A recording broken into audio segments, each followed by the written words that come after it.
On January 26, 1700, one of the biggest earthquakes in history hit off the coast of the United States. It had a magnitude of 9, which puts it in the top 10 most powerful earthquakes ever recorded. This earthquake triggered a huge tsunami and changed the coastline all the way from southern British Columbia down to northern California forever. Back then, the area wasn't very populated, but thanks to some clever research, scientists figured out exactly what happened that day by looking at old geological records, tree rings, and even some history from Japan. On the same day as the earthquake, a massive tsunami also hit Japan's eastern coast. For a long time, no one connected the two, but in the 1980s and 90s, researchers realized the tsunami in Japan had been caused by the earthquake in the Pacific Northwest. They were also able to pinpoint the exact day, January 26, 1700. They even found old trees in coastal Washington that had all perished around the winter of 1700, which matched up perfectly with the timing of the earthquake. The earthquake came from the Cascadia subduction zone, a fault where the Juan de Fuca plate slides under the North American plate. This fault stretches about 700 miles, from northern Vancouver Island in British Columbia to Cape Mendocino in California. The pressure from the moving plates builds up over time, and eventually, another big, devastating earthquake will hit the same region. It's just a matter of time. By looking at the geological records, past tsunami deposits, and signs of land level changes, scientists can figure out how often these huge earthquakes happen. Emergency planners have been preparing for the next big quake, often calling it the big one. Scientists believe earthquakes in the Cascadia subduction zone happen every 200 to 1,000 years.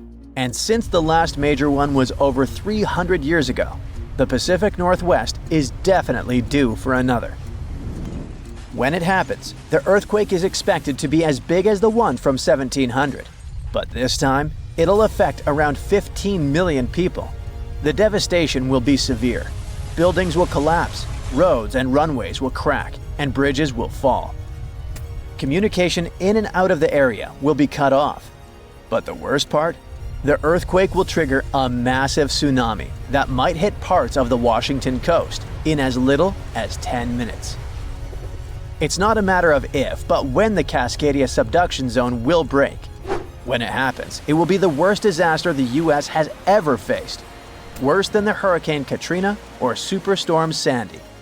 It'll impact an enormous area, stretching from southern British Columbia all the way down through Oregon to northern California.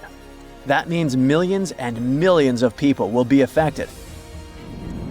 Fairchild is considered a backup staging area for handling the aftermath of the earthquake, with Grant County International Airport in Moses Lake being the main one.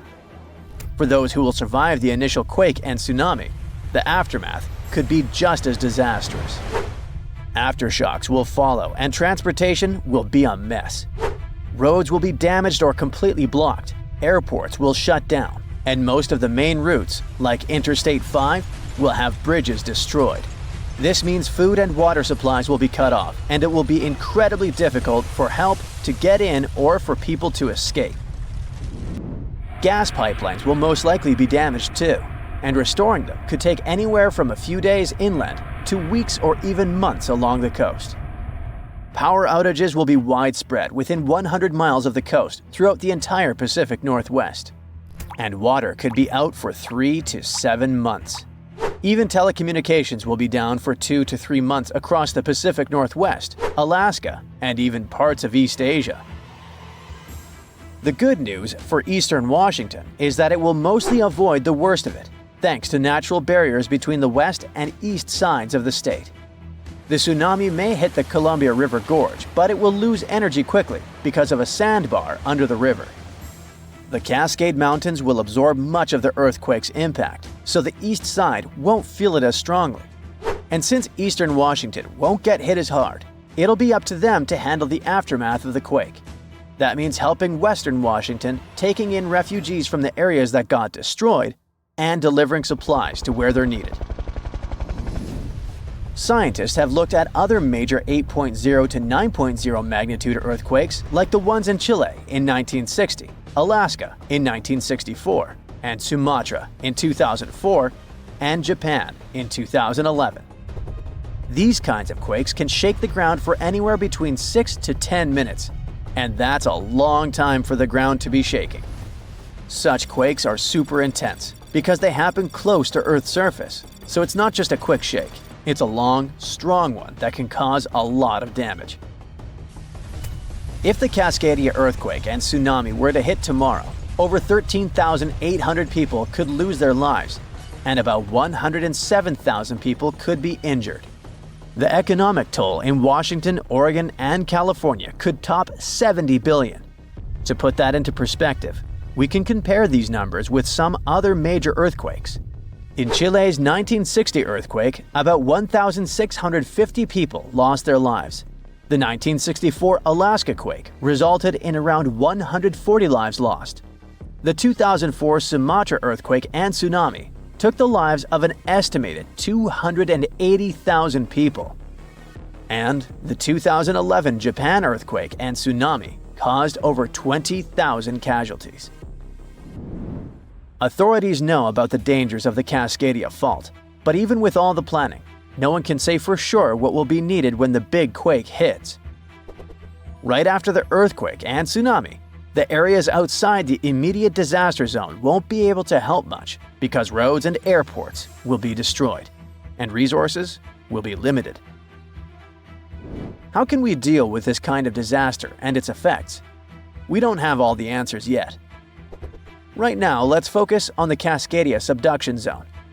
It's a huge fault line that stretches about 620 miles from Vancouver Island to Cape Mendocino in California, sitting about 93 miles off the coast. It's like one tectonic plate is slowly sliding under another. When the plates are close to the surface, about 18 miles deep or less, they get stuck because of friction, kind of like pushing two rocks together. Over time, this creates a lot of pressure.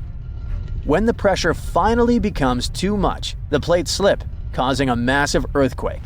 This is called a megathrust earthquake, and it can be huge. Below the area where the plates are stuck, there's a zone where the plates move really slowly. We're talking about just a few inches every few months. This slow movement helps to release some of the pressure, but it also builds up more pressure on the parts of the fault that are still stuck.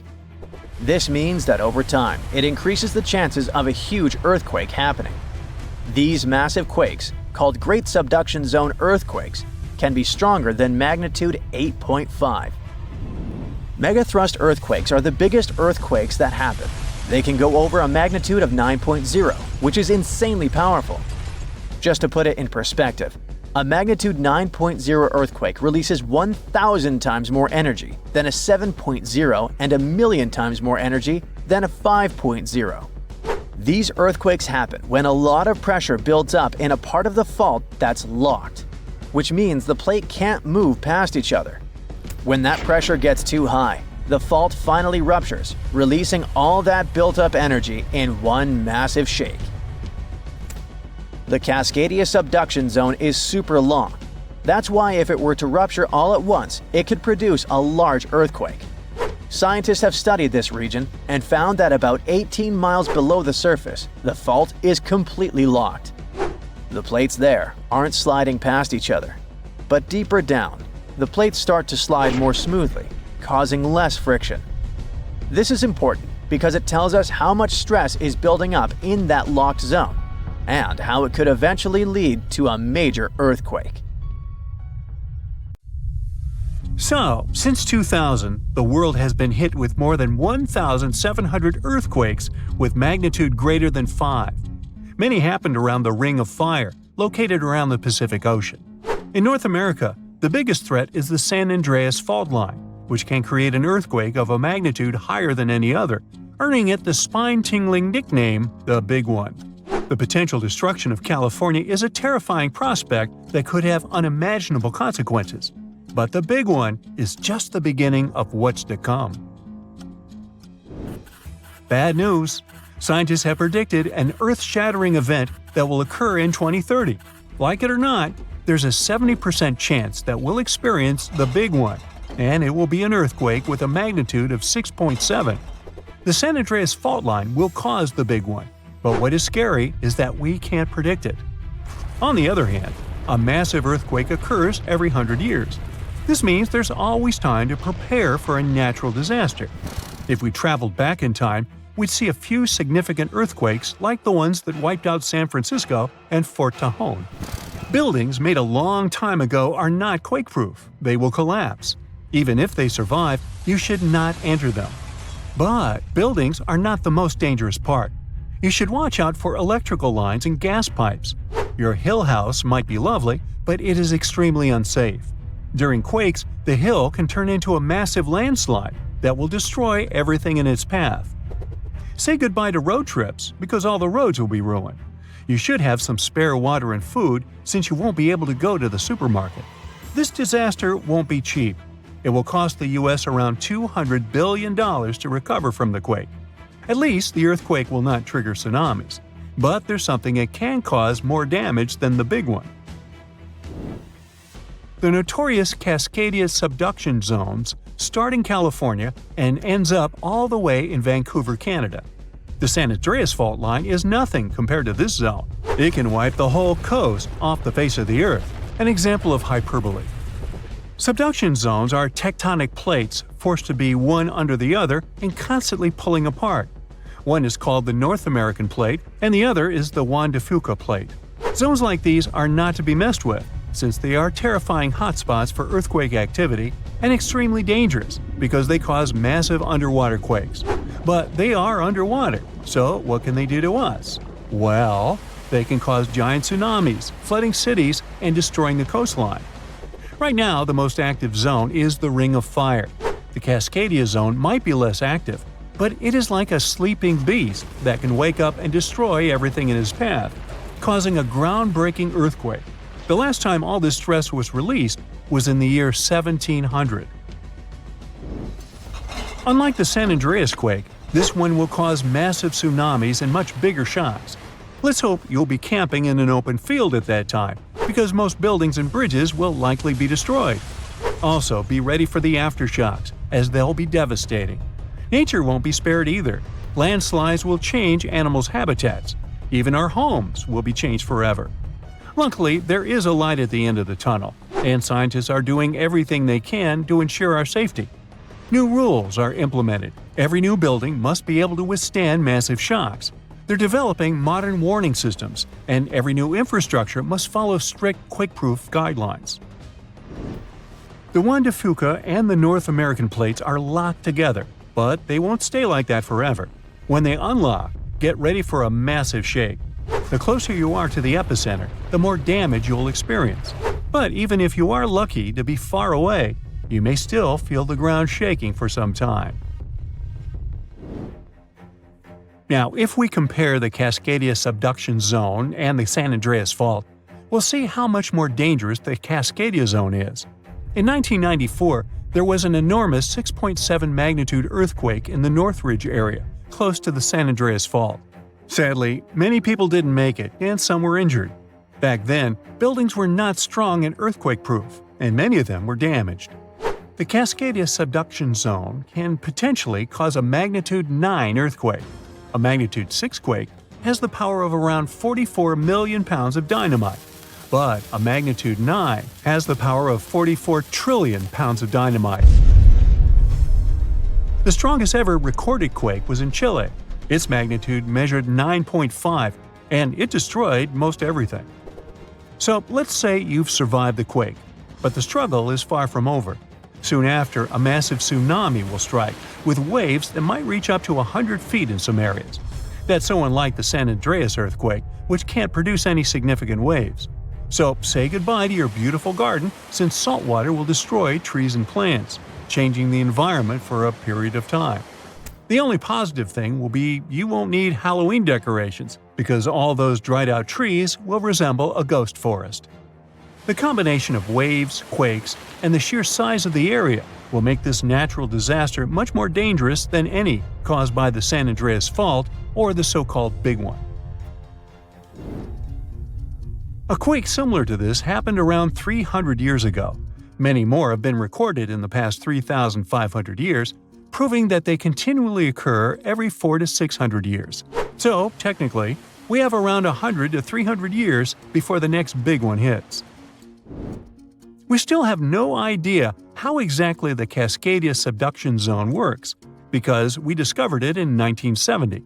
This zone is super scary because it can cause big earthquakes. It was found by accident when researchers studied the Ring of Fire. They wanted to know if this area had caused any trouble in the past years, and the proof was under their noses. In Washington, there is a horror forest where nothing has been growing for years. When researchers tested the soil, they found a tremendous amount of salt.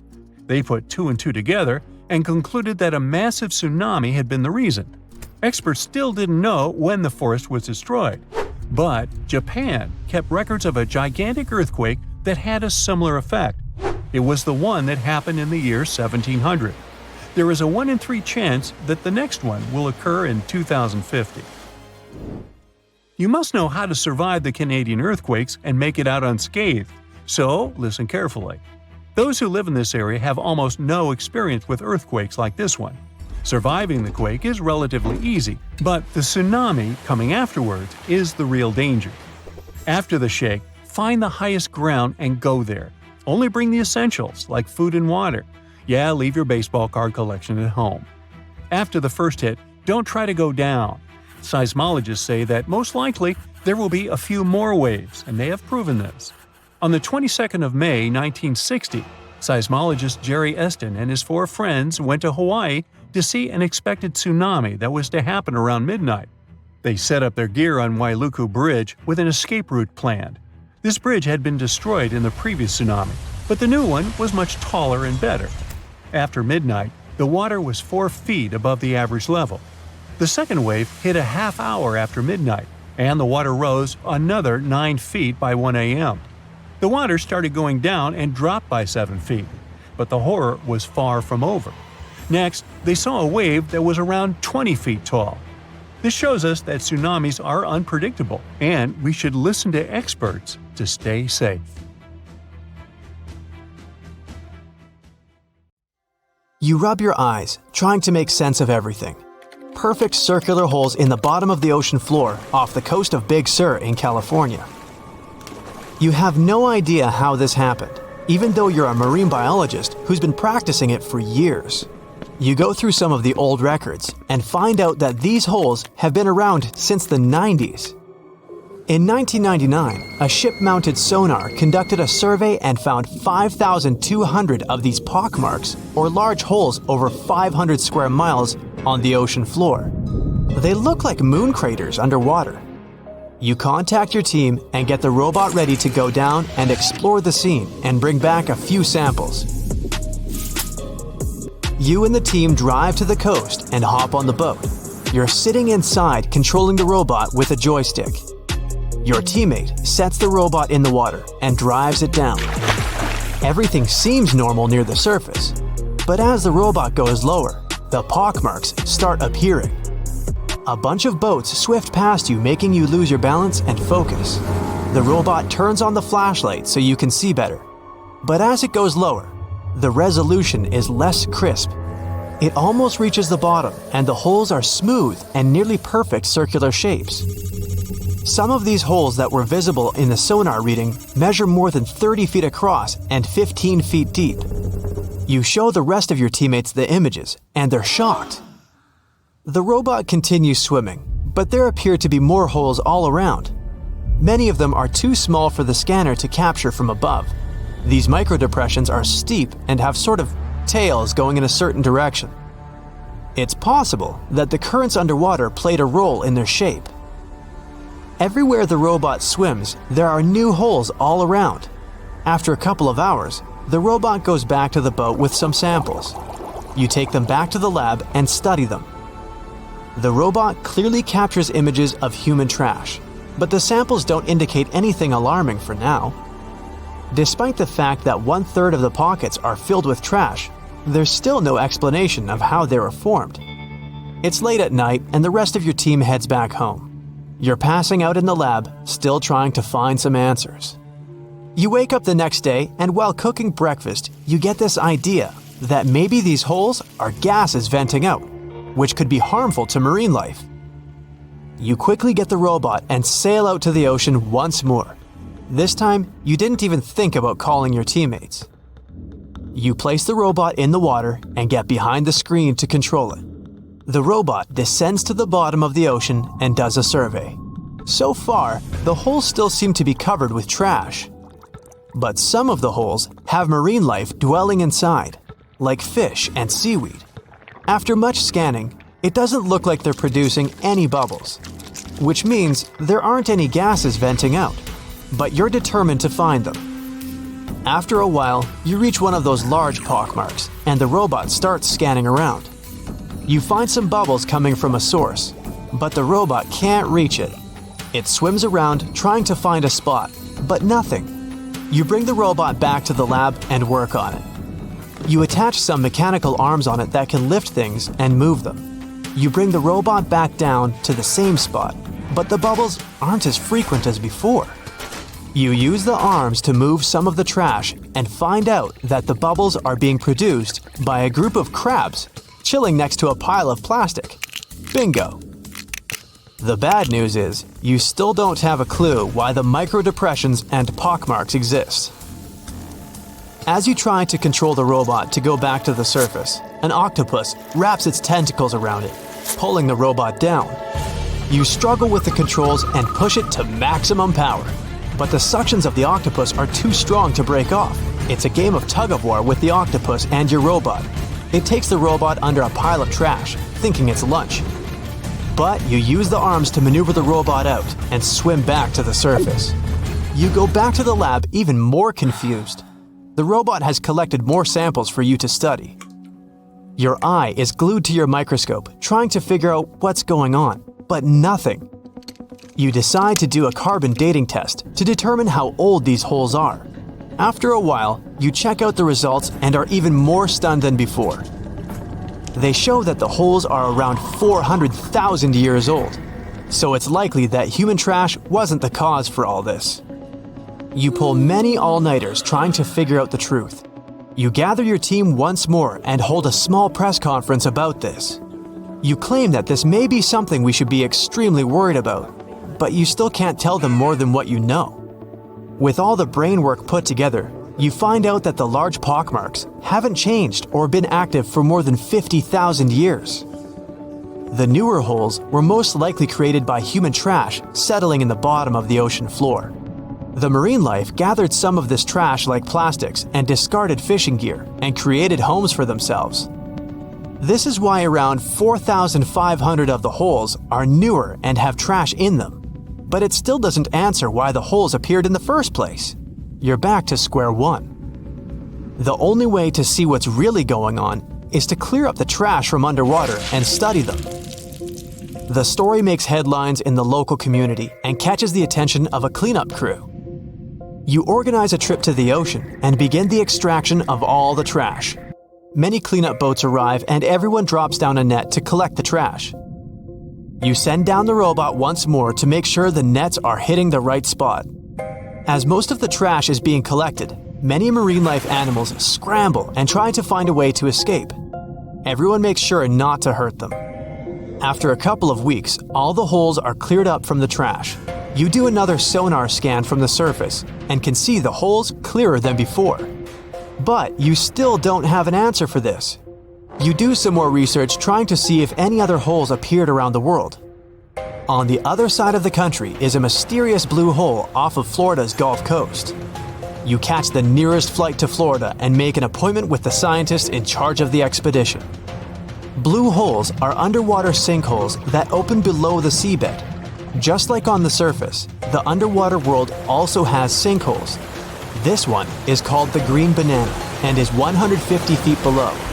And the hole is 435 feet deep.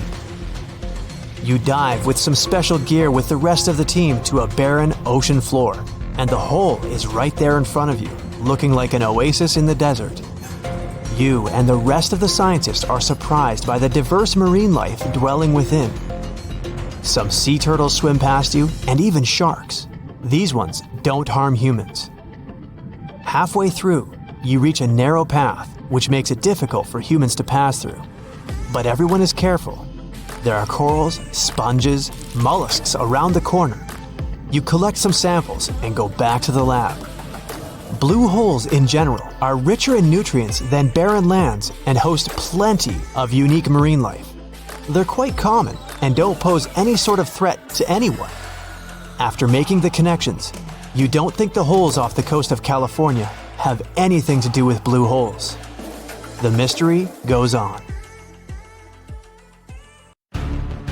An earthquake in Indonesia began in 1829 and lasted a mighty 32 years. It reached its climax in 1861 and hit a magnitude of around 8.5. It was caused by the tectonic plates below the island slowly clashing against each other. Researchers discovered that the quake had been building for some time after analyzing the coral in the area. They found it was being periodically exposed to the open air. That was caused by the gradual earthquake moving the land up and down. Scientists call these decades-long silent earthquakes slow slip events. A single lightning bolt can warm the air to around 54,000 degrees Fahrenheit. The heat makes the air expand quickly, creating a shock wave or boom, which we know to be thunder. There are close to 3 trillion trees on Earth. That translates to roughly around 422 trees for every person. Before humans, the number was nearer to 6 trillion. Almost 70% of the Earth's surface is covered by water, which on average is around 2.5 miles deep. 97% of Earth's volcanoes lie underwater, as well as the mid-ocean ridge, a massive mountain range that is over 40,000 miles long. Humans have mined around 190,000 tons of gold from the planet. Experts predict there is around 20% still left to be mined, but this figure is constantly changing.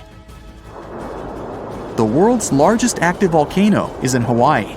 Called Mauna Loa, it's over 2.5 miles above sea level. Given that most of it is underwater, the volcano's summit is a staggering 11 miles from its base. That's the same length as over 160 football fields. The highest ever recorded temperature on Earth was a sweltering 136 degrees Fahrenheit. It was recorded in El Azizia, or modern-day Libya, on September 13, 1922. The lowest temperature was a chilling minus 129 degrees Fahrenheit, recorded at Russia's Vostok station in 1983. Earth is the 5th largest planet in the solar system, behind Jupiter, Saturn, Uranus, and Neptune. It has a circumference of roughly 25,000 miles, and it would take the average person around 8,300 hours to walk around the face of the Earth. The separation between Earth's land masses would make such a trek almost impossible, though. It takes 365.25 days for the Earth to orbit the Sun. Because our calendar years only have 365 days, we add an extra leap day every 4 years to make up for the difference. Russia is the largest country on the planet, with a total area of about 6.5 million square miles. It encompasses more than 1/8 of the Earth's inhabited land area, but still has a relatively small population given its size. Earth is the only planet with one moon. Mercury and Venus have no moons, while every other planet has 2 or more. Earth is over 4 billion years old. Scientists calculate this by looking at the planet's oldest rocks, as well as meteorites that have crash-landed. They used meteorites as they were formed at the same time as Earth, when the solar system was forming. The ground we walk on is basically recycled. The planet's rock cycle turns igneous rocks to sedimentary ones, then transforms those into metamorphic rocks, and back again. Like Earth, our moon also experiences earthquakes. They're less common and intense than the ones we have, and are caused by tidal stresses. A tidal stress is basically the relationship between the gravitational pull of the moon on the Earth and that of the Earth on the moon. Despite being the 5th largest continent, Antarctica holds 70% of the planet's fresh water and about 90% of its ice.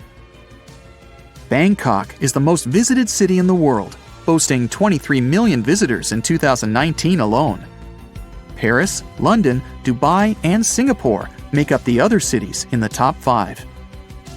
The lowest layer of Earth's atmosphere is called the troposphere and is the reason we have weather. Sunlight heats the planet's surface, which causes warm air to rise up to the troposphere.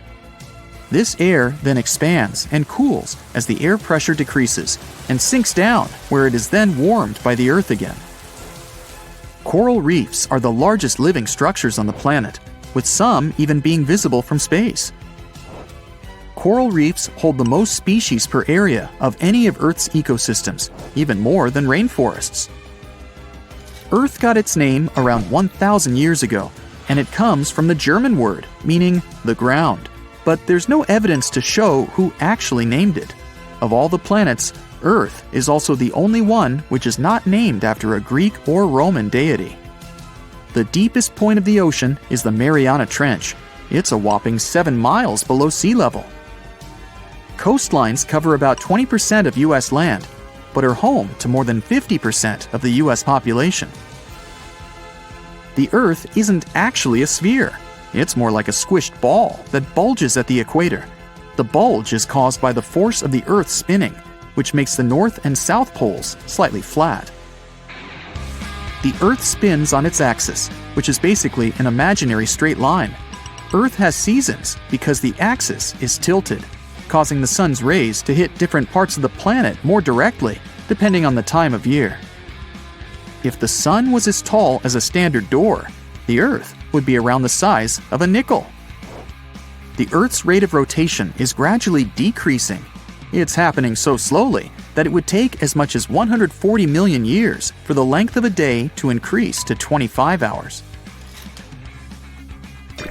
Get equipped for any season with brand new Brightside merch. Click the link and grab your print. The biggest animal on Earth is the Antarctic blue whale. It can reach lengths of 100 feet and weigh up to 400,000 pounds, which is around the same as 33 elephants. The temperature at the center of the Earth is around the same as the surface of the Sun, at almost 10,000 degrees Fahrenheit. Earth is around 10,000 times older than humans. Earth is around 4.5 billion years old, whereas humans have been around for, at most, 450,000 years. There are around 34,000 known species of fish. The actual number is way higher though, as a whopping 95% of our oceans still haven't been explored. America's Route 66 is longer than the journey to the Earth's core. The distance to the core is roughly 2,000 miles. Route 66 is almost 2,500 miles. The Earth is made up of 3 main components: the crust, the mantle, and the core, which is divided into the outer core and the inner core. Scientists have estimated that there are around 8.7 million species on the planet. Out of this, between 1 to 2 million of these species are animals. But roughly 86% of land species and 91% of fish have yet to be discovered by humans. Ancient astronomers used to think that the Earth was the center of the universe. For 2,000 years, they believed the Earth to be static, while other bodies traveled in orbit around us. In 1543, Copernicus published his sun-centered model of the solar system. Earth is the densest planet in the solar system. The density varies across its different crusts, but the planet's average density is just over 3 ounces per cubic inch. Mount Everest is the highest point on the planet. Its peak is the highest altitude above sea level at around 5.5 miles. Each year, 1 septillion crystals of snow fall on Earth. That's a trillion snowflakes. Snow covers about 31% of Earth's land area each year. Of Earth's water, only around 3% is fresh water. The other 97% is salted. Of that 3%, about 2% is frozen in ice and glaciers. So, less than 1% of the planet's fresh water is actually in lakes, rivers, and underground. The world's largest inland body of water, or lake to us normal people, is the Caspian Sea. It has an area of 140,000 miles squared. The world's deepest lake is Lake Baikal in Russia and is 5,300 feet deep. Earth's atmosphere is roughly 78% nitrogen and 21% oxygen, with small amounts of water vapor, carbon dioxide, and other gases. No other planet is believed to have this much oxygen, which explains why Earth is the only planet where life has been discovered, so far. Apart from the Moon, there are 2 asteroids in co-orbital orbits with Earth, sometimes called Earth's second moon. 3753 Cruithne is an asteroid that looks like it's following the Earth in orbit, but it's actually following its own path around the Sun. 2002 AA29 is another asteroid which makes a horseshoe orbit around the Earth that draws it close to the planet every 95 years. You have friends over for dinner. You set your drink on the counter and go help your friend set out some desserts. When you get back, you notice the liquid in your cup. It's sloshing around and the ice cubes look like ships on a rough sea. Now you feel it too. On the ceiling, the chandelier is swinging like mad. Then you hear someone scream, "Earthquake!" The house and everything in it is rocking back and forth. You try to run for cover, but the shaking keeps you stuck in place, fighting to keep your balance. The cabinets look possessed, and glasses and dishes fly out and smash on the floor. The bookshelves topple over, and everything hanging on the walls sways and falls off. You duck under the dining room table, trying not to get hurt on all those broken dishes. Yeah, you've been through earthquakes before, but none like this. Checking your phone? Typical, no signal. You can't believe what's about to happen. The screams get louder, and suddenly the whole house collapses. The biggest earthquake ever recorded happened in Chile in 1960. Disaster came in the afternoon, just when everyone was out enjoying themselves. To cause serious, life-changing damage, you need to have a magnitude of around 7 or so on the Richter scale. This one was 9.5. This part of Chile is smack dab on the so-called Ring of Fire, the most active volcanic and seismic area in the world along the Pacific Rim. The initial shaking lasted around 10 minutes, and after 2 days, many aftershocks were still strong enough to set off a volcano in the south of the country. But that's not where it ended. The earthquake unleashed a series of tidal waves all over the Pacific Ocean, with some reaching over 80 feet high. The waves in earthquake were so strong that they even affected Hawaii, Japan, and the Philippines. It caused around $500 million $1960 worth of damage. Many were left homeless. Much of their infrastructure was smashed too. Buildings as far as the eye could see were toppled, and debris piled everywhere. Scientists estimate that this earthquake was so powerful, it shifted the Earth's axis, making our days 1.26 microseconds shorter. That might not seem like a lot, but think about it. Just one natural disaster was strong enough to make time move. Many of the coastal cities were flattened and floods were widespread. The economy spiraled downward. According to studies, if this earthquake happened today, it caused more than $20 billion in damages. So what would happen if an earthquake twice that size hit without warning? For starters, you'd likely feel the effects even further away. Tidal waves wouldn't just hit the coasts of Japan and the Philippines. They would move even further to China, Korea, Vietnam, and even Australia. And those waves would be significantly higher than 80 feet, perhaps double that. That's like 8 giraffes piled on top of each other, surfing your way. If you lived by the coast, you'd notice the waves. If you saw the water recede way back so you could practically see where all the fish call home, you'd know it was time to run. Chances are that a tsunami's heading your way. Say it really happens. You're caught under the wreckage, not knowing what's going on. You manage to free yourself and escape to the fresh air. And you're not alone, because all the houses in the neighborhood have turned into piles of bricks and rubble. The bridges have also collapsed, leaving people stranded on either side. You look around, dust yourself off, and rush to find help. Fire trucks and ambulances drive between the broken-down cars and rubble. You try to make it to your car, but the aftershocks are still hitting, and you're getting tossed to the sidewalk. With all the cell towers down, you can't call anyone on your phone. Your knees are shaking, but you manage to power through. Once you reach your car, you see it crushed under a boulder, like a giant soda can. You continue on foot and eventually reach downtown. It looks as if some giant got angry and knocked all the buildings down. You push forward and try to see if you can find some help. Without warning, your phone vibrates. You check it and see 1,000 notifications about a 20-magnitude earthquake. You're still shaking, but that's all you. The ground is still for now. Uh-oh. You hear something in the distance, racing towards you. To your right, you see tidal waves as tall as buildings charging at you. Still in shock, not knowing what to do, you now come to your senses and run. You don't even know which way to go. There's a tsunami right behind you, and in front of you are broken down buildings with rocks and concrete still falling everywhere. Wait, there's a building that's somehow still standing. You need to get on top of that thing. You reach the elevator, but it's jammed. Not surprising. You bolt up the stairs as fast as you can, tripping on broken glass and plaster, but always managing to get back up. You look out a window and see the water. It's so close. You're nearly at the top. A few more flights and… whoosh. The water forces its way into the building and drags you down at least 2 floors. You can barely see anything. Still, you know you must swim up. But the water keeps forcing you downwards. After about 30 seconds, you manage to swim your way out and continue climbing to the top. You scramble to the top floor and collapse on the roof.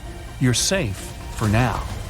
The tidal wave is still going strong, plowing its way through the ravaged city center. Your phone is now waterlogged and useless. You have a perfect 360-degree view of your town covered in water and debris. The ground starts to shake again. Maybe you'll just sit around until this is all over, waiting for the rescue helicopter. But then, a loud explosion that almost breaks your eardrums shakes the ground even more. Off in the distance, smoke is rising, and soon it covers the entire sky. Darkness hides the morning sun. That's when you can see lava shooting up into the air and landing nearby. The lava forms into a river, flowing its way into town block by block. With this much seismic movement and the high intensity of the earthquake, the world's tectonic plates have shifted so that magma is pushing its way to the surface. From the earth, steam begins to vent. Then the heat hits you. You see the magma cover the ground like a blanket, eating up every car in its way. What's worse is that the magma is melting the foundations of the buildings that managed to withstand the earthquake and the tsunami.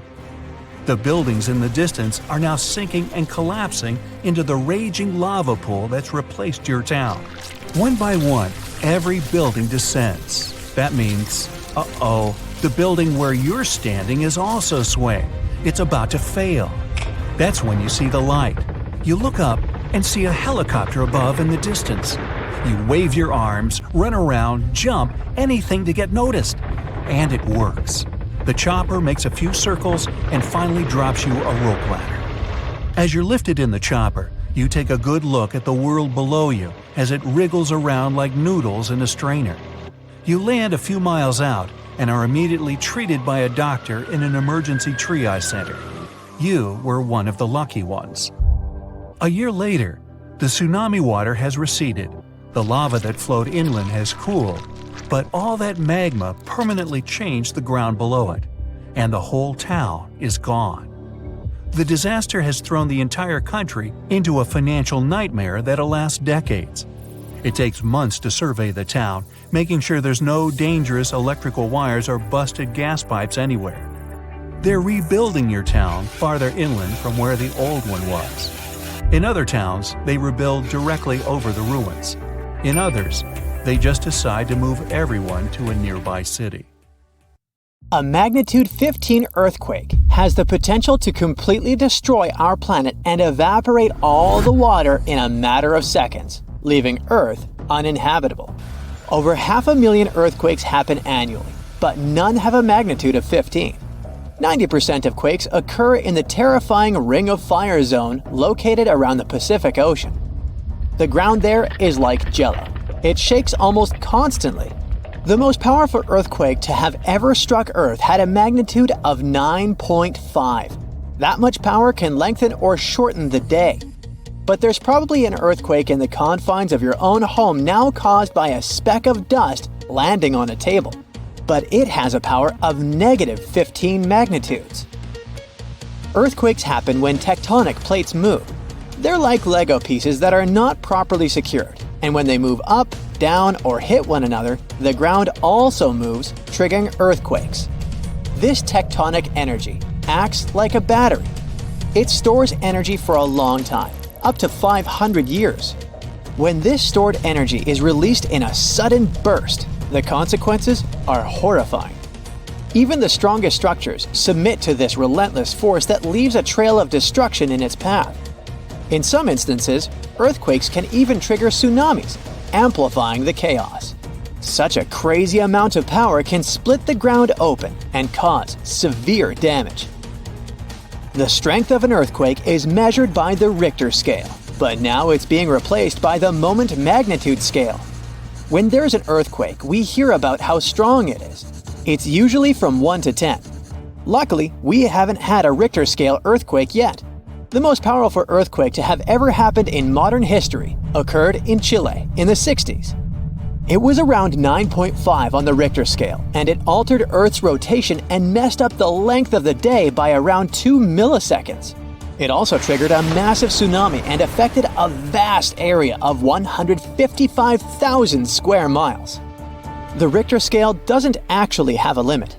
Still, anything above 25 doesn't need measuring, because if that ever happened, we would simply turn into dust, and nobody would care to measure this disaster.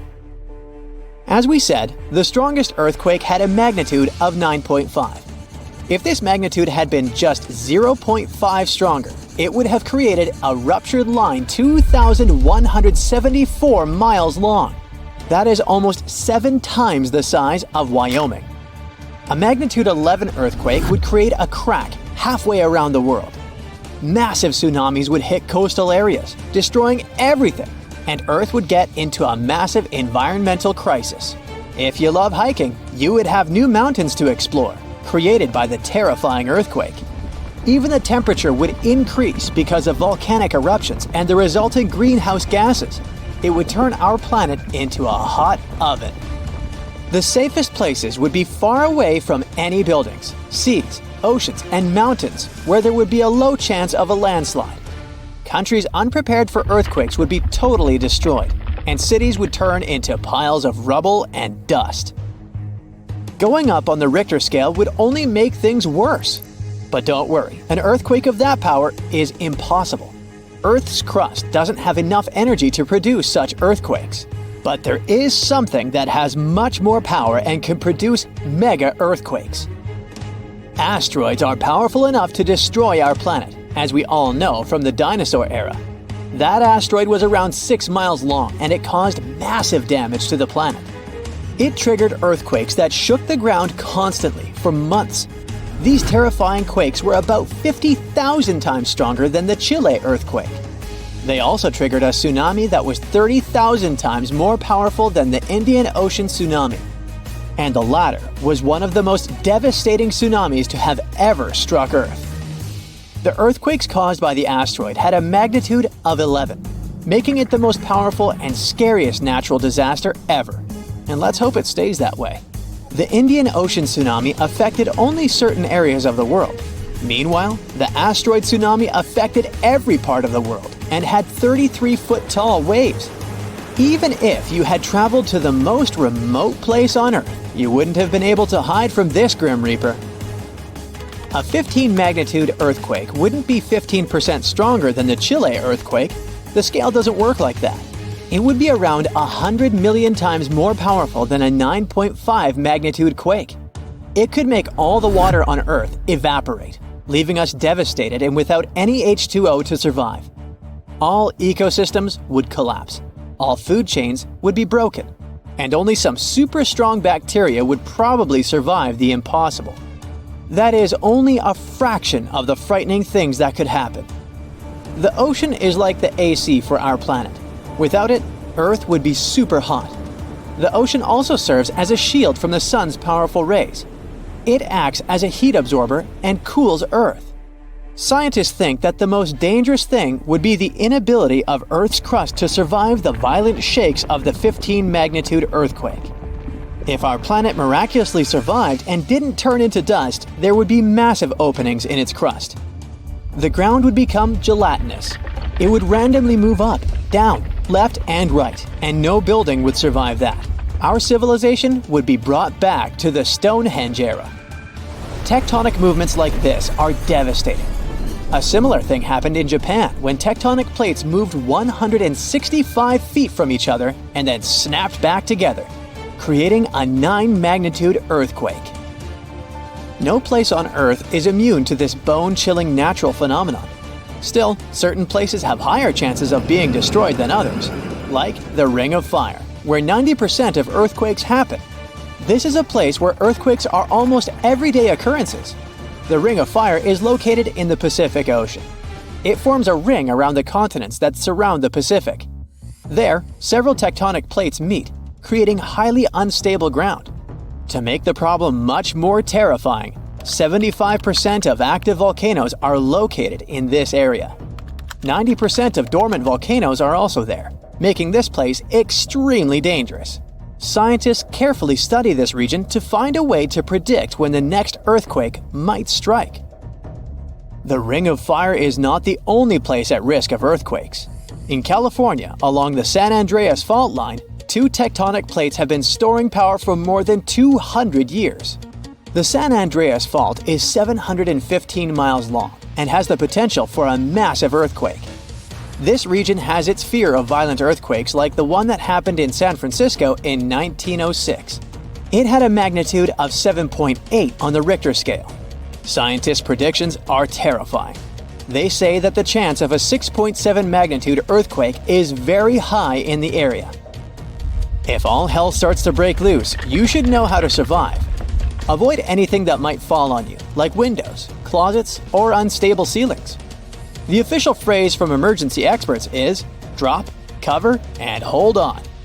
Stay low to the ground. Hide under something stable like a table, and remain there until the shaking stops. Make sure to stay in your shelter for another minute or two, just in case there are aftershocks or loose debris. Use your nose and smell for gas. If you do smell it, don't turn the lights on or do anything that might ignite it. Stay strong and be safe. Back in 2018, the biggest active underwater eruption ever happened, at least the one that we could officially record. Scientists followed earthquakes that struck the area in the western Indian Ocean off Madagascar. Between 2018 and 2021, over 11,000 earthquakes struck a small island called Mayan between Madagascar and Mozambique. The strongest one had a magnitude of 5.9. Until then, this area had been pretty peaceful. There had only been 2 earthquakes recorded over 50 years. Along with regular earthquakes, there were also some unusual seismic hums, like earthquakes at pretty low frequencies, forming deep underground. People couldn't feel those hums at the surface, but researchers around the world discovered them and realized they were related to volcanic activity no one actually noticed coming. Something strange happened. That underwater eruption created a giant skyscraper-sized volcano. This new underwater volcano turned out to be around 1.5 times the height of One World Trade Center in New York, and almost 10 times bigger than the Statue of Liberty. The area where it appeared had been explored in 2014, but it was almost flat, peaceful, and empty back then.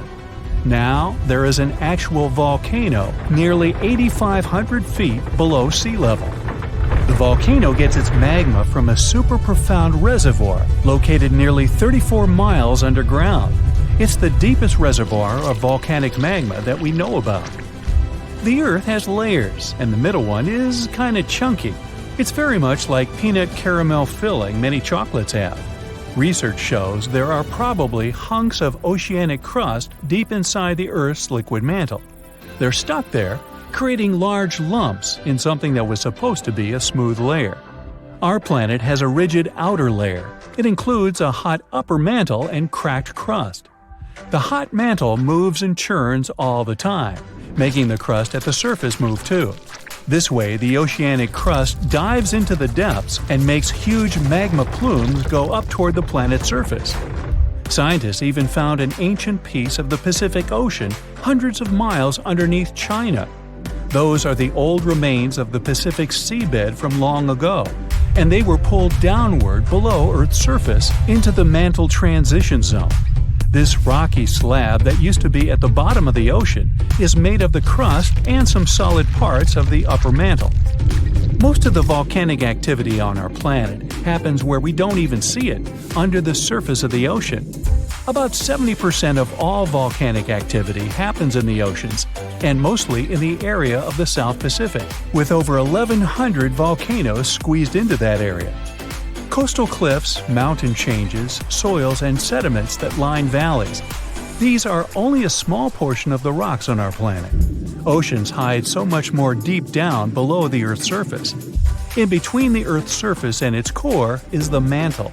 It's a warm, thick layer of rock that moves and flows constantly. Some hundreds of miles below, there's a place where diamonds grow. As they form, they go through high temperatures and pressure, after which they eventually freeze. That way, when they arrive at the surface, scientists can explore their structure, find out how they formed, and understand better what's going on in the depths of our planet. Thanks to diamonds, they realized the mantle was very wet, and it possibly contained much more water than all the oceans on Earth. Our planet is eating up its own oceans. As its tectonic plates move, dive, and go beneath one another, they drag huge amounts of water into the Earth's interior. The water beneath the surface of our planet can help with developing magma and lubricate faults, which actually makes earthquakes more likely to happen. Water is actually stored in the minerals. It gets incorporated into the planet's crust when new oceanic plates form. They go through the process of bending and cracking as they grind under other plates, and huge amounts of water then go deep into the crust and mantle. Scientists research an area that's 18 miles under the surface. They realize these zones pull 3 billion teragrams, which is more than 2 billion pounds. Any ocean is like a whole new world. There are incredible sceneries below the surface, magnificent waterfalls, lakes, and rivers. There are thick layers of salt beneath the seafloor, and rivers and lakes form because seawater goes through those layers and dissolves them, creating something that resembles pools. The dissolved salt makes the surrounding water denser. That water then settles there, which eventually forms underwater lakes or rivers. But there are also mountain chains, trenches, canyons.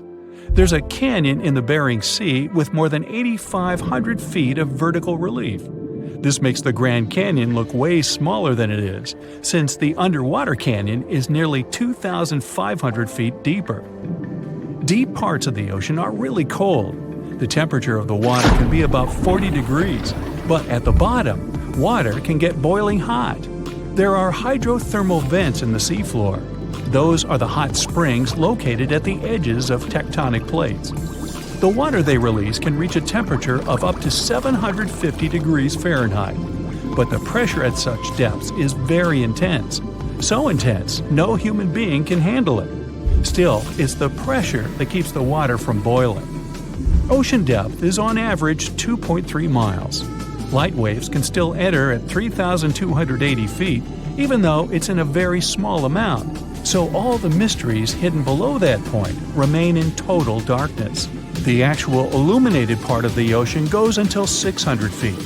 Even though the sun gives us light, most of our planet is dark all the time. It's all because of the oceans, covering over 70% of our planet. The loudest sound that came from an ocean, and of the loudest sounds ever recorded, came from an ice quake. It was so loud, researchers picked it up by sensors more than 3,000 miles away. There was a seismic activity that made frozen ground break down. The Antarctic ice sheet is bigger than the continental part of the United States and Mexico together. A big iceberg from Antarctica holds over 20 billion gallons of water, which could make a 5-year water supply for 1 million people. Humans can generally drink sea ice, although we can't drink seawater. As time goes by and the ice ages, the brine trapped between ice crystals drains out. That way, ice becomes fresh enough to consume it. If all the ice sheets and glaciers we have on the Earth melted at the same time, the sea level would rise another 260 feet, which is just a little shorter than the Statue of Liberty, the height of a 26-story building. Clams live long enough to tell us more about oceans past. Ancient mollusks can live for more than 500 years. To learn more about a tree, you can use its rings to see how old it is. To learn how old a mollusk is, you can examine its rings within the shell and tell.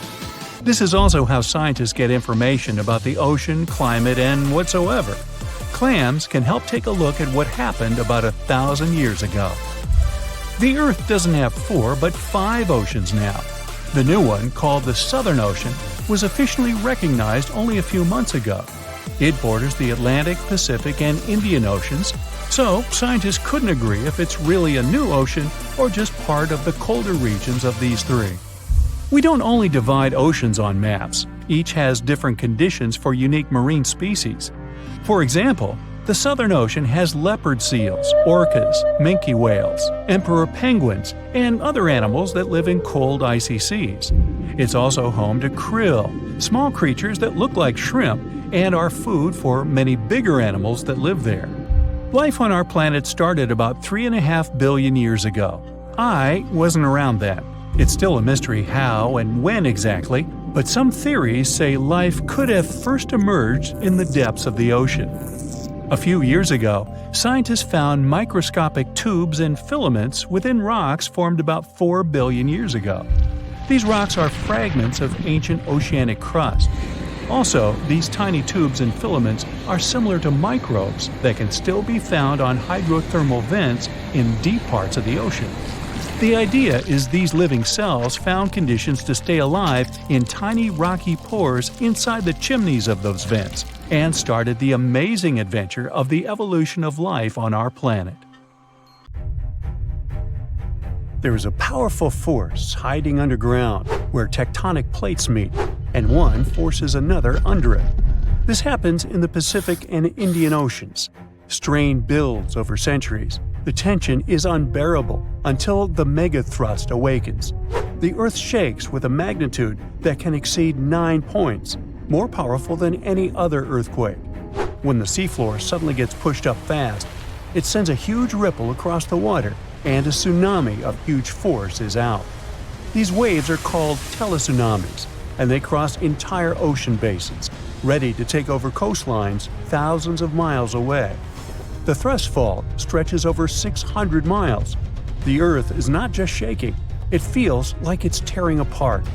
This is the power of a megathrust earthquake. Those caught in its path will have to fight for their lives. Japanese authorities recently had to issue their first ever Megaquake advisory. It happened because of a strong tremor on the edge of the Nankai Trough ocean floor zone. In the end, most of the warnings were lifted, and there wasn't much damage from the 7.1 magnitude earthquake. Parts of southwestern Japan started to shake, and the superfast trains in Japan slowed down to stay safe, which made travel slower for everyone. But everyone is staying alert as they know about the risk of a megathrust earthquake that could happen within the next few decades in the Nankai Trough. The tectonic plate under the Philippine Sea is slowly sliding underneath the land where Japan is, moving just a few inches every year. The last big earthquakes from this area happened in 1944 and 1946, both with a magnitude of 8.1. These quakes have caused a lot of destruction in the country. The next megathrust earthquake in the region, if it does happen, could be between a magnitude 8 and 9. Scientists still can't agree on how likely this mega earthquake is to happen, but it could be up to 80% certainty. On the other side of the Pacific, scientists from the U.S. Geological Survey have studied a dangerous area along the U.S. West Coast. It's called the Cascadia Subduction Zone, and it stretches from northern California to northern Vancouver Island in Canada. Over the past 14,200 years, there have likely been at least 30 big earthquakes in this region. One major quake happens every 500 years on average. But for a long time now, Cascadia has been quiet, and it worries scientists. They think this might be because the area is locked. meaning the tectonic plates are stuck together and building up a lot of pressure. Eventually, the part of the seafloor could suddenly break and move by several feet.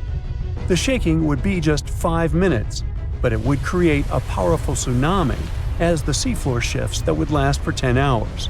If it happens, it's going to be the worst natural disaster in the country's history, according to experts.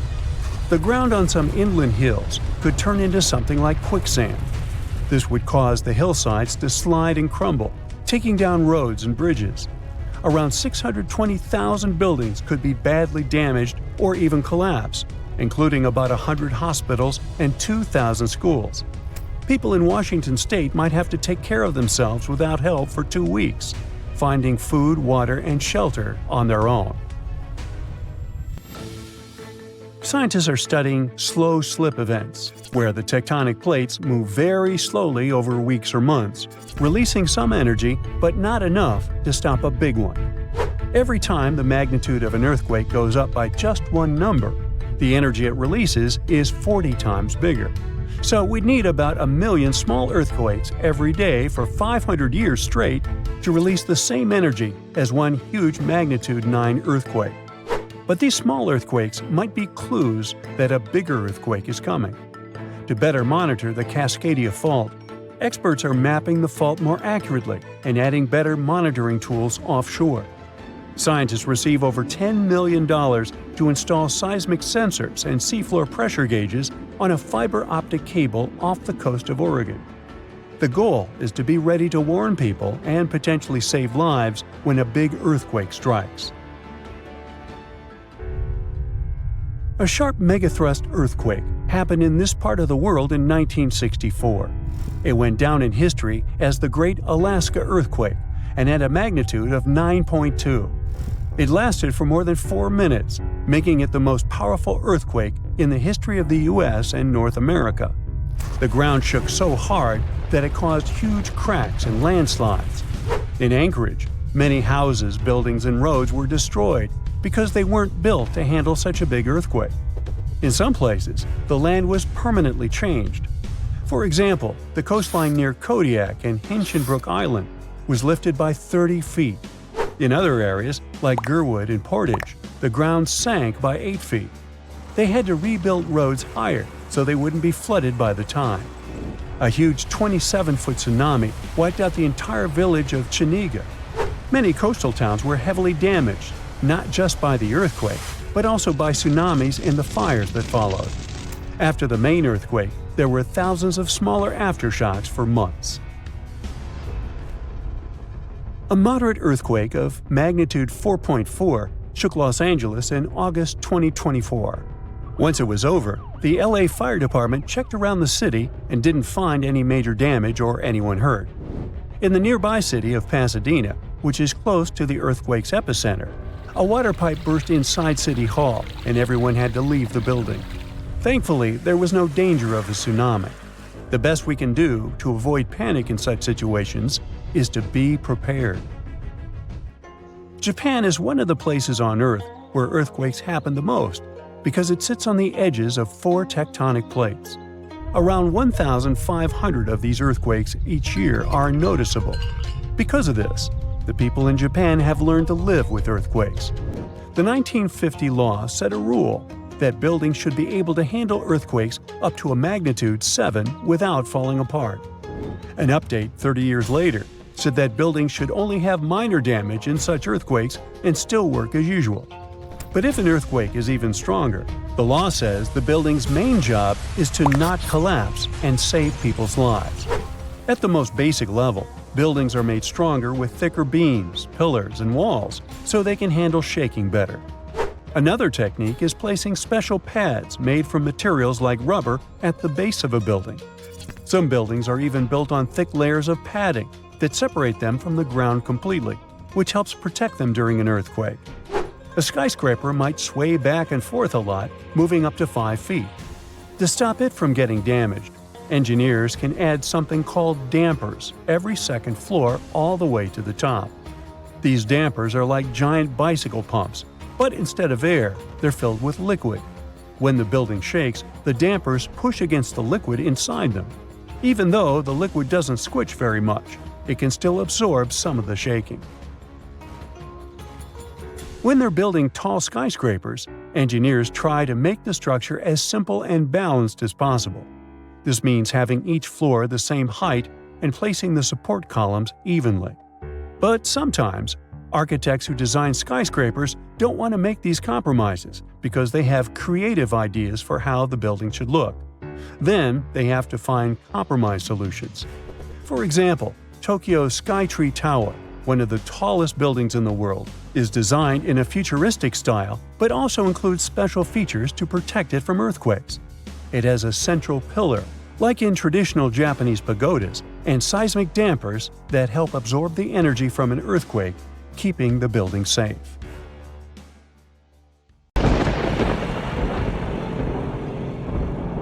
For hundreds of years, people in the US have reported hearing strange, loud booms. These mysterious sounds are called skyquakes. And yep, it's a real thing. If you've ever heard a loud, distant booming noise that definitely wasn't a thunderstorm or a car engine backfire, congrats, it looks like you've experienced a skyquake yourself. People report them all around the globe, from the US to India and Japan. They go under different names, and we still don't know why exactly they happen. Sometimes these booms come together with earthquakes. People heard them during the New Madrid earthquakes in the early 19th century and up until January 2020. Those who've experienced them describe skyquakes as a rushing or rolling noise. Famous American writer James Fenimore Cooper described it more poetically as the lake speaking to the surrounding hills, which send back the echoes of its voice in accurate reply. Sometimes these mysterious booms happen in cold weather instead of during earthquakes. One of the skyquake hotspots is near Lake Seneca in New York. They call them the Seneca guns. The booms can be so loud that they shake windows and doors. Back in August 1886, after an earthquake in Charleston, people heard these noises for several weeks, happening at the same time as many aftershocks from the earthquake. In 2020, scientists from the University of North Carolina looked at old news pieces, especially from North Carolina, where people have often reported these sounds. They hoped to match the noises with earthquakes data, but they didn't find any link between the sounds and earthquakes. One of the researchers said they believe the noises are happening in the air, not underground.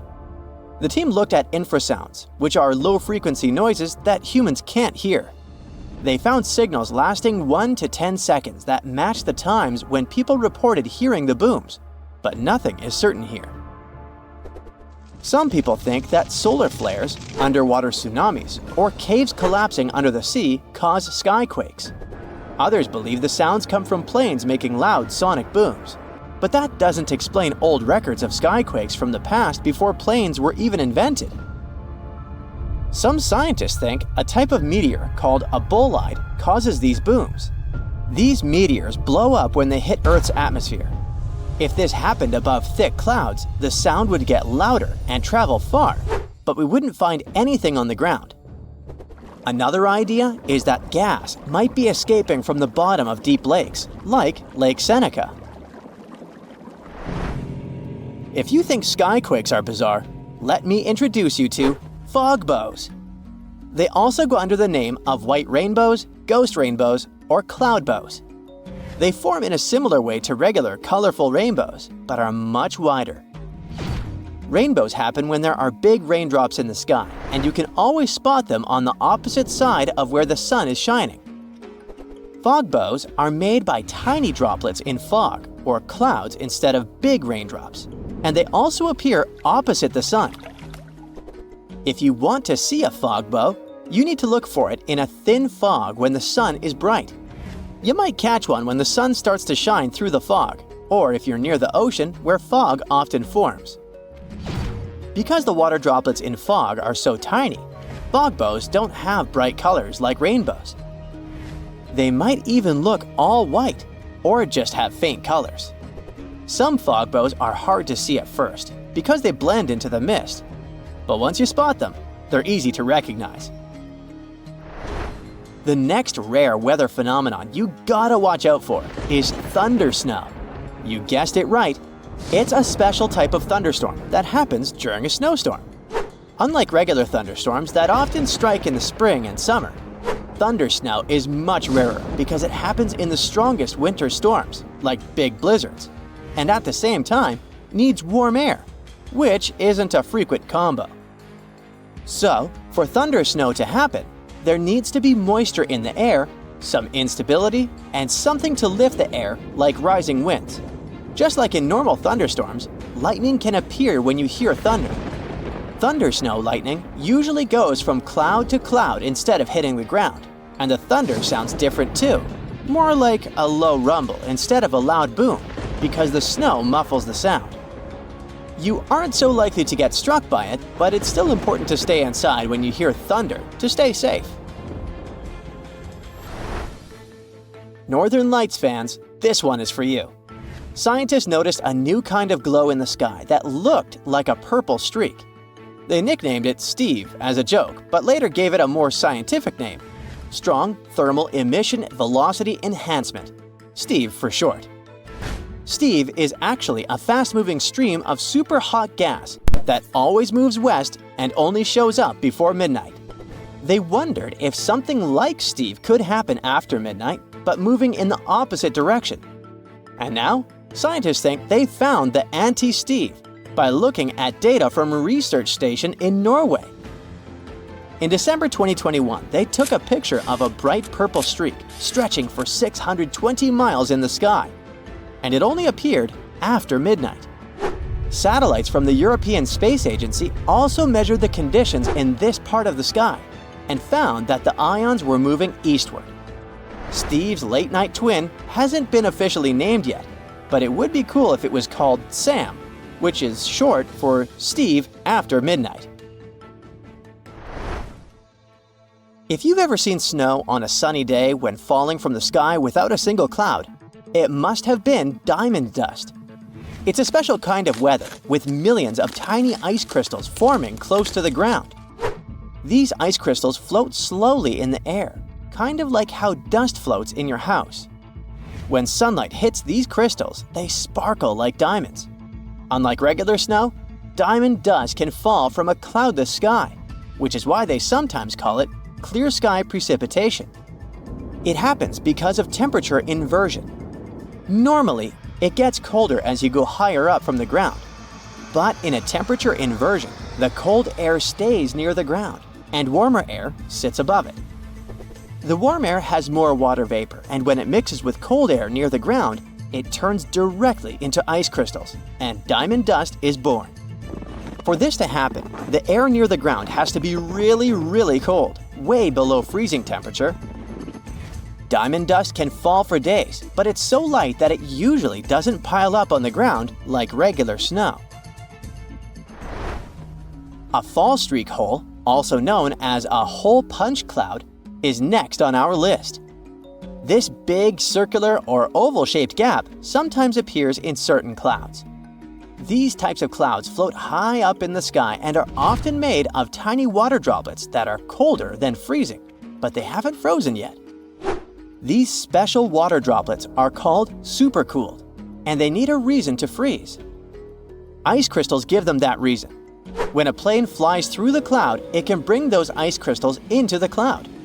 Once the ice crystals are there, the supercooled water droplets freeze quickly, get bigger, and start to fall from the ground.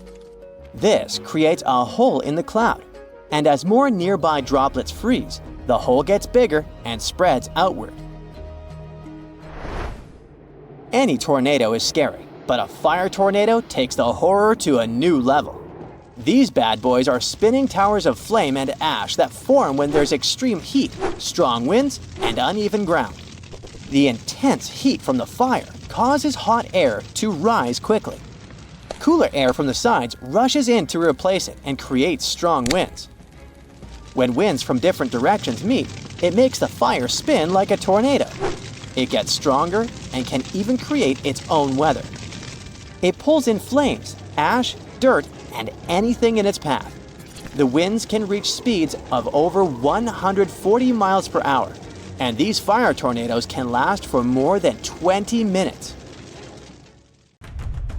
The strongest earthquake ever to strike east of the Mississippi River that happened over 200 years ago was never over, according to some scientists.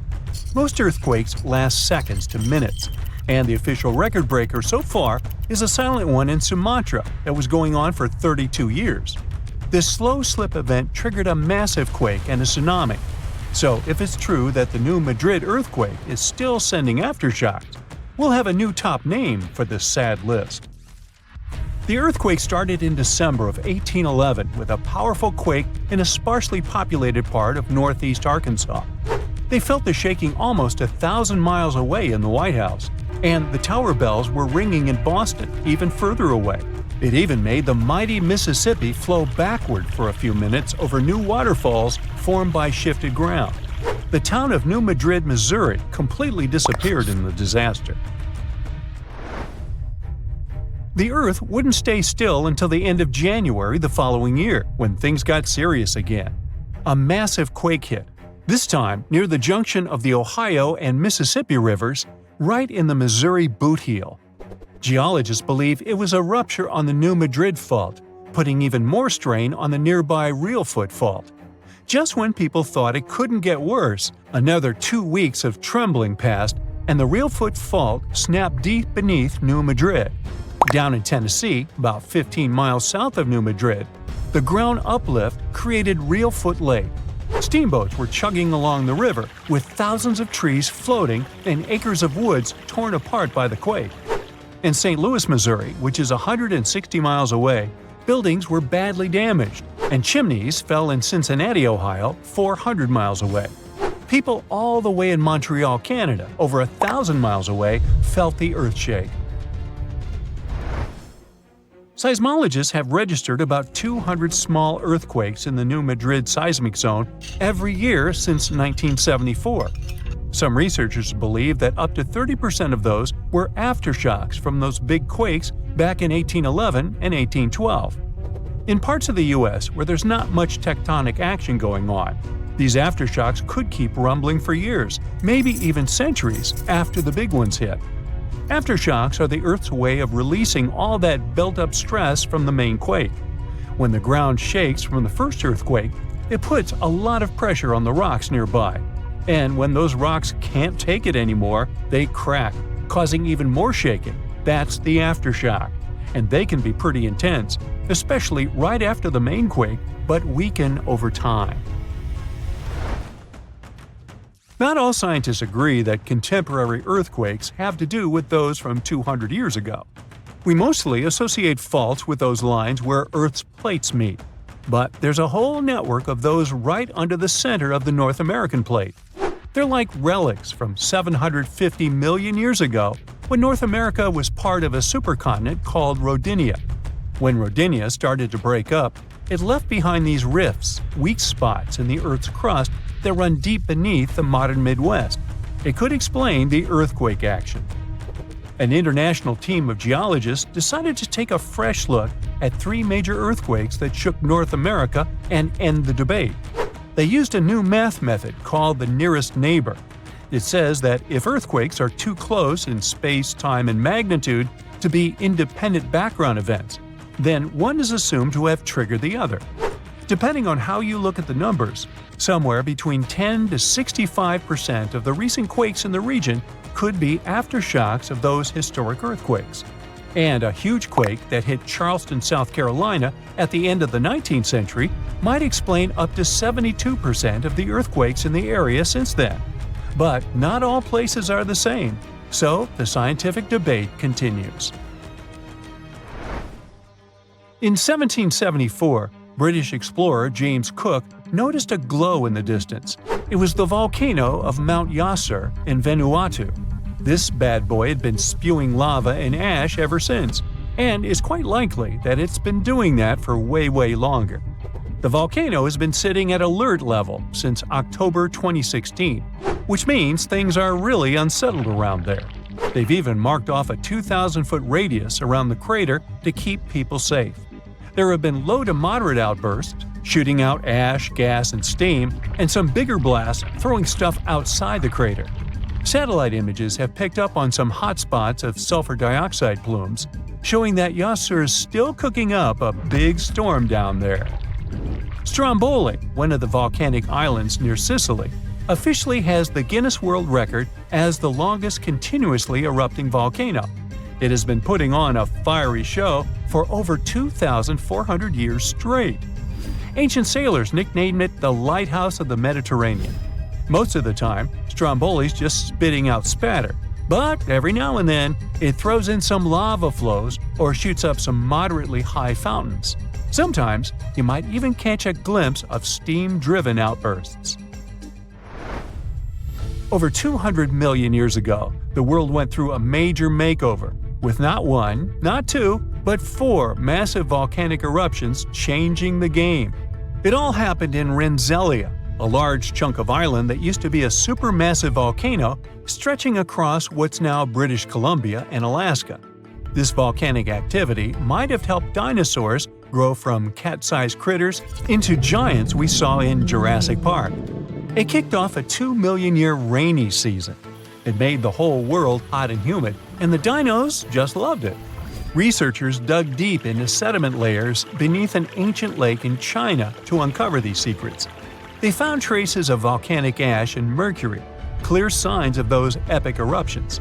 There were carbon signatures showing huge spikes in carbon dioxide levels, making the atmosphere toasty and the rain pouring down. It all happened in 4 separate pulses, each triggered by those monstrous volcanic blasts. There's a spot in a national park not too far away from Sydney, Australia, where a fire has been raging deep underground for at least 6,000 years.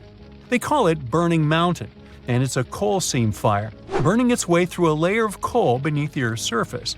Once these underground fires start, they're pretty much impossible to put out. This ball of fire is up to 30 feet wide and extremely hot, but there's no flame, it's smoldering. The fire has been creeping along at a pace of about 3 feet per year. A local farmer first spotted it in the 19th century and thought it was a volcano. The people who have lived here for ages believe this place is sacred. They've used it for cooking and crafting tools, and tell that it started from a widow's tears or the torch of a hero. But experts think it could have been a lightning strike or coal heating up like a summer barbecue from the interaction with oxygen. Some say it might have been burning since before the dinosaurs roamed the Earth. No one knows exactly how long this mountain will burn or in what direction it'll move. Right now, the coal has enough oxygen to burn for centuries or even millennia without human intervention. The fire is heating up the mountain like a giant oven, making it crack and crumble, inviting in more oxygen to feed on. Even if humans decide to take action, these coal seam fires need truckloads of water and liquid nitrogen to tame them. Several years ago, explorers noticed that the smolder was creeping close to a cliff overlooking a little river. And depending on what the coal seam decides to do next, we could see some dramatic changes here in the coming decades. There could be flames with much more heat, or the coal seam could go deep, extinguish itself, and smolder out. Pretty soon, you'll be able to charge your phone in your pocket while walking around the house. And meanwhile, your electric car will refuel while just standing in your driveway. Power will run to all your gadgets through the air without any wires whatsoever. I know it sounds a bit sci-fi, but scientists have figured out how to do it. Don't worry, they're not going to zap electricity through the air like lightning. Instead, they'll use something much safer: magnetic fields. Let's say you have a special coil of wire that makes a magnetic field when it gets power. If you bring another coil close to it, that second coil absorbs the energy and turns it into electricity. That means you can power things without plugging them in, like a light bulb that turns on all by itself. And according to scientists at the World Health Organization, these magnetic fields are completely safe. Now, I suspect you've already used an early version of wireless electricity. When you place your electric toothbrush on its charger or the phone on the charging mat, electric energy jumps between them. There's a special coil inside the charger that creates an invisible spinning energy field when it gets electricity from the wall. The toothbrush or phone has another coil inside it that catches this energy and turns it back into electricity to charge the battery. This is called electromagnetic induction, but this method only works for short distances and wouldn't be useful for powering your entire house. Some companies are already working to make this technology perfect and accessible. One company has invented their method to send power through the air called air cord. They use it in real-life products. One cool example is tiny video screens placed next to products in supermarkets with changing images. These screens don't need batteries or power cords. Another gadget that's running on this tech is a smart lock designed by the same company. Normally, smart electronic locks need powerful batteries, but this one stays powered without a battery and gets energy from a wide-charge transmitter in the ceiling. That transmitter is like an invisible power outlet. It works similarly to a TV remote, where you use an infrared beam to control the gadget from a distance. In this case, the transmitter takes electricity and sends it to all gadgets that need power as an infrared beam. The transmitter analyzes each device to see how much power it needs, just like a Wi-Fi router manages the internet for different devices. If no devices need power, the transmitter goes to sleep, but it wakes up now and then to check if anything needs charging. Nikola Tesla, a brilliant inventor and electrical engineer who made significant contributions to the development of electricity, would be really happy to see all this come true. He believed he could build a system that would transmit electricity and communication signals through the Earth's ionosphere all over the world. To prove his idea, he built a special Wardenclyffe Tower in New York. His plan was to use the Earth itself like a giant electrical circuit. In 1899, Tesla traveled to Colorado Springs, known for its big thunderstorms. He built a lab there to test his wireless electricity ideas. The high altitude and frequent lightning storms made it the perfect place for his experiments. Then he returned to New York, and with money from a wealthy investor, he started building the Wardenclyffe Tower. Tesla placed iron rods and copper plates under the tower to help send power through the Earth. There would be a huge metal dome on top of the tower. By 1902, the tower and lab were mostly built, but Tesla ran into funding problems. The Wardenclyffe Tower never worked as Tesla had hoped, and in 1917, it was torn down and sold for scrap. In any case, Tesla's idea only worked for short distances. The farther the electricity had to travel, the weaker it became. Scientists needed a way to send energy over long distances, and they found two viable solutions in the middle of the 20th century: microwaves and lasers. In 1964, engineer William C. Brown flew a tiny helicopter for 10 hours using only microwave power. Then, in 1975, Brown and a NASA scientist, Richard Dickinson, sent 30,000 watts of power over a mile using a research station called Venus. But there was still a problem. Half of the power was lost before it reached its destination. Over the years, technology kept improving. Computers, lasers, solar panels, and transistors became more advanced and opened new horizons for wireless electricity. It could eventually help us switch to cleaner energy from fossil fuels like coal and gas. New Zealand-based company Emrod uses power beaming technology that starts with electricity from the power grid and turns it into microwaves. These microwaves travel through the air from a sending antenna to a receiving antenna, which turns them back into electricity that we can use. But there's a problem. Various kinds of waves work in different ways. Microwaves can travel long distances without losing much power, which makes them great for sending energy to remote islands or factories. But if you try to send microwaves all the way from space, you'd need a receiver the size of a city. Lasers can make the energy beam smaller and more focused, which means the receiver can also be tiny.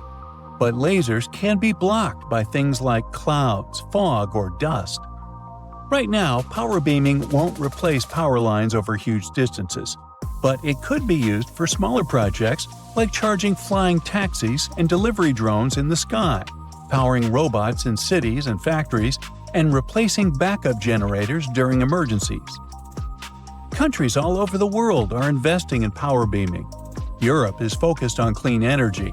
The Japanese Space Agency hopes to have a giant solar power station orbiting Earth, collecting sunlight and beaming electricity down to us by the 2030s.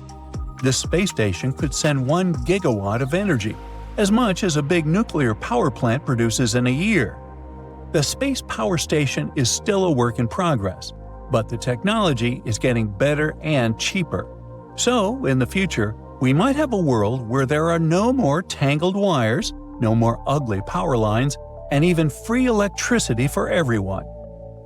Japanese scientists are now working on another groundbreaking tech, a special machine that can turn sunlight and water into hydrogen fuel. This clean energy source could one day power cars, homes, and even entire cities. The current reactor is as big as a small house. It works by using photocatalytic sheets, which act like tiny solar panels that absorb sunlight and trigger a chemical reaction. This process splits water molecules into oxygen and hydrogen. It allows the hydrogen to be collected and used as fuel. Right now, the process isn't efficient enough to produce hydrogen on a large scale. Most existing methods of making hydrogen still rely on fossil fuels. But the scientists behind this new reactor found a better way. Instead of breaking water apart all at once, which wastes energy, their machine does it in 2 steps. First, it separates oxygen, then it collects hydrogen to make the process smoother and more effective. The team used a special photocatalyst that responds to UV light, and they found that under natural sunlight, the solar energy conversion efficiency was 1.5 times higher than in the lab. In some places with stronger sunlight, the efficiency could be even greater. But still, at its current stage, the reactor only reaches about 1% efficiency, which is far too low for commercial use. Scientists believe that for this technology to become practical, they need to increase efficiency to at least 5%. To make this happen, they need better photocatalysts and larger reactors. And they would also need to find safe ways to handle a tricky byproduct, which is a highly flammable gas created during the process. But if they can boost efficiency, many scientists and companies will start mass-producing this technology, leading to clean, renewable hydrogen energy on a large scale. Oh boy, scientists predict a volcanic eruption that is likely to be one of the most destructive in the history of our species. There's a 1 in 6 chance of it happening in this century, and it could seriously change the climate even more and put millions of lives in danger. Back in January 2022, the Hunga Tonga Hunga Ha'apai volcano erupted in the South Pacific Ocean, creating a huge explosion. It sent tsunamis all the way to Japan, North America, and South America. Tonga itself was hit hard, with damage costing nearly 20% of the country's entire economy. Now, researchers at the Niels Bohr Institute in Copenhagen have studied ice samples from Greenland and Antarctica, and their findings are worrying, predicting potential global volcanic disaster. They say there's a real chance of a much bigger eruption, a whopping 10 to 100 times larger than Tonga's. In the past, eruptions this size used to change the climate and even cause civilizations to collapse. Despite future volcanic eruption risks, experts say the world isn't prepared at all. Michael Cascadia, a volcanologist from the University of Birmingham, warns that no sufficient effort is made to handle a disaster like this. He says that NASA and other space agencies spend billions on asteroid defense. At the same time, a volcanic supereruption is way more likely than an asteroid impact. And right now, there's no global plan for dealing with a massive eruption, even though it's likely to be far more destructive. The last magnitude 7 eruption happened in 1815 at Mount Tambora in Indonesia. Then, thousands of people lost their lives in just a few days. The disaster also disrupted weather and caused food shortages worldwide, affecting millions. That eruption was the biggest in recorded history. It blasted a massive cloud of particles into the sky. Those particles blocked sunlight, cooled the planet, and cause worldwide chaos. The year after the eruption became known as the year without a summer. Temperatures plummeted, crops failed, famine spread, and a cholera pandemic broke out, leading to tens of thousands of lost lives. A shocking fact, the eruption may have even inspired Mary Shelley to write Frankenstein while stuck indoors during the unusually cold summer of 1816 in Switzerland. Now, since then, many volcanoes have erupted, but none have matched Tambora's scale. Now, over 200 years later, scientists warn that there's a new supervolcano threat. Another massive eruption could be on the way, and the world might not be ready for it. So, while scientists seriously discuss the likelihood of the next volcanic eruption, experts are calling for urgent action to prepare before it's too late. So, the thing is, a massive volcanic eruption today could be even more devastating than the year without a summer. Unlike back then, we're already dealing with all kinds of weather changes and a more fragile global system, which could make the effects even worse. Dr. Michael Rampino, a geological scientist, warns that the world is more unstable now, and it means that a modern-day mega-eruption could have even more severe consequences.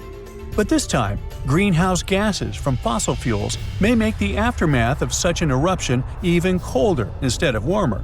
So we're talking about volcanic activity endangering humanity. Dr. Thomas Aubrey, a volcanologist, found that in a hotter, more turbulent atmosphere, the sulfur dioxide gas released by a volcanic eruption would spread faster and farther than in the past. This gas forms sulfate aerosols, which reflect sunlight and cause global cooling. Because these tiny particles would be more evenly distributed, they'd have a stronger cooling effect than in 1815. Another atmospheric scientist at Cambridge explains that the size of these airborne particles matters. It affects how they absorb sunlight, and in a future warmer climate, an eruption could make the surface cooling stronger by 15%. At the same time, there are still many unknowns. Scientists from the University of Geneva say that we're only beginning to understand the full impacts of such an event. It's also difficult to precisely estimate future volcanic eruption risks, since we have very little data on older eruptions. So, to understand past volcanic activity, researchers analyze ice cores from Greenland and Antarctica, as well as ancient tree rings. Those act as historical records of weather changes. These measurements suggest that several eruptions in the past few thousand years temporarily cooled the planet by about 2 to 2.5 degrees Fahrenheit. One of the most catastrophic examples is the 1257 Somalus eruption in Indonesia, which was so powerful that it likely triggered the Little Ice Age. It was a period of global cooling that lasted for hundreds of years. More recently, the 1991 Mount Pinatubo eruption in the Philippines slightly cooled Earth for a few years. Because this eruption happened in the satellite era, scientists were able to measure exactly how much sulfur dioxide was released and how it affected the atmosphere. But even with modern tools like satellites and seismic instruments, scientists still have difficult times forecasting the next big volcanic eruption. Luckily, even though we can't predict the exact timing, we can study worst-case scenarios to help authorities prepare. This includes creating evacuation plans and stockpiling food in case of global crop failures caused by volcanic cooling. The changes in weather patterns might make volcanoes more active. Melting glaciers can reduce pressure on underground magma, which will increase the chances of an eruption. Plus, more extreme rainfall, which is becoming more and more common, can seep into volcanic cracks and cause powerful steam-driven explosions. It can affect both active and dormant volcanoes. Because of these risks, researchers are now mapping volcanoes that are the most vulnerable to climate change. Their studies show that the highest supervolcano threat comes from such areas as Iceland, Chile, and Indonesia. Those are places where glaciers are melting quickly or rainfall is increasing dramatically. A 2022 study found that 716 volcanoes worldwide, that's about 58% of all known active above-ground volcanoes, could be triggered by extreme rainfall, increasing the likelihood of another mini ice age. Now let's get back to that Hunga Tonga Hunga Ha'apai eruption that occurred on January 15, 2022. Scientists have confirmed that it created the highest plume ever recorded. the volcano, located underwater in the South Pacific, sent an ash cloud 187,000 feet high. That's higher than any previously recorded eruption. What makes this eruption even more remarkable is that it was the first to ever reach the mesosphere. It's the third layer of Earth's atmosphere. The mesosphere begins at about 160,000 feet above Earth, where meteors start burning up and creating shooting stars. To measure the plume's height, researchers from the University of Oxford and RAL Space used data from 3 geostationary weather satellites. Before this, the record for the highest volcanic plume was held by Mount Pinatubo's 1991 eruption in the Philippines, which reached 131,000 feet high. Interestingly, this kind of measurement was only possible thanks to modern satellite technology, and a decade ago, no one would have been able to do this. Another volcano we should mention in relation to a potential global volcanic disaster is located on Iceland's Reykjanes Peninsula. Its latest eruption happened in November of 2024, leading to evacuations in nearby areas. The eruption began just after 11 p.m. with little warning. The volcano released orange lava from a nearly 2-mile-long fissure. Authorities ordered evacuations for about 50 homes and guests staying at the Blue Lagoon Spa Resort, a popular tourist destination southwest of Reykjavik. While air travel was not affected, officials still warned of potentially dangerous gas emissions spreading across parts of the peninsula, including the nearby town of Grindavik. Grindavik, home to 3,800 residents, has repeatedly witnessed volcanic activity, and past eruptions even damaged its infrastructure and forced evacuations. For example, in August 2024, a 2.5-mile-long crack opened at the Sundhnúkangigar crater near Grindavik. It led authorities declaring a state of emergency as lava flowed in multiple directions. Fortunately, Iceland's meteorological office reported that the latest eruption was significantly smaller than the one in August. Geophysics experts conducted aerial surveys and figured out that the situation appeared less intense than the previous eruptions. These days, Grindavik is not at risk, but the possibility of further developments cannot be ruled out. Scientists predict more volcanic eruptions.